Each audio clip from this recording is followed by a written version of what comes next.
Have you ever seen someone take their last breath?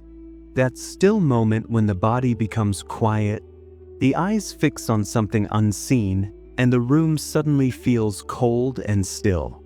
You can feel it, something has left. Just moments ago, they were laughing, speaking, thinking. Now, only the body remains. So what happens to that something? When we die, where does our consciousness go? Does everything end here, or is death the beginning of another journey? One day, a monk asked Buddha, "Lord, when a person dies, where do they go?" Buddha looked at a lamp beside him and said, "When this lamp goes out, can you tell me where the flame has gone?" The monk stayed silent. Buddha smiled. "It hasn't gone anywhere. It has only changed its state." Death is not an ending. It is transformation, a shift of energy. Just as a wave returns to the ocean, consciousness too returns to its source. Buddha said there is no permanent soul, only a continuous flow, a stream of consciousness. What we call I is just moment-to-moment movement. When the body dies, the current simply changes course, like a river finding a new path. This flow, linking one life to another, is what Buddha called the connecting consciousness. Karma is the seed of every new life.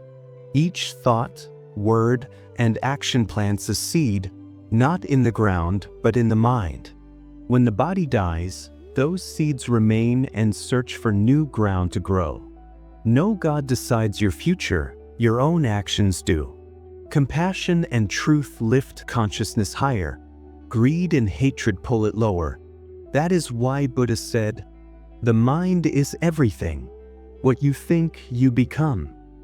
He called this truth dependent origination.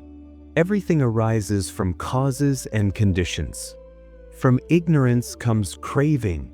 From craving comes consciousness. From consciousness comes body and mind, and from that, birth and death. This is the wheel of life. As long as craving remains, the wheel turns. When craving ends, the wheel stops. That stillness is nirvana. Buddha said that in the moment of death, the mind moves faster than ever.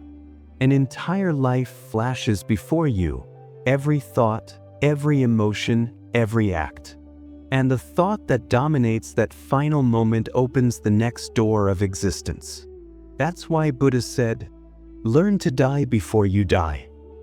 Let go of attachment now before it binds you in the end.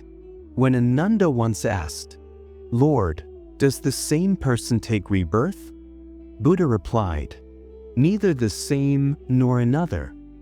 He explained, "When one lamp lights another, the first flame goes out, yet its fire continues.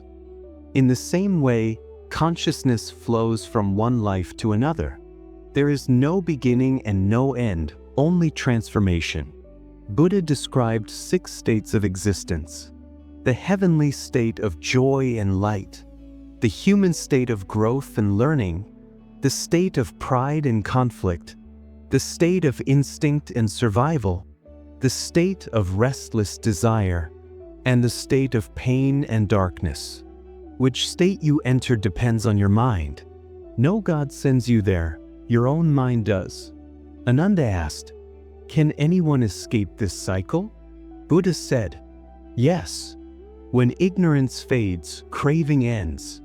When craving ends, karma loses its power. And without karma, rebirth ends. That is nirvana, where consciousness dissolves into peace. No fear, no desire, just infinite stillness." Buddha said, "What is born will die."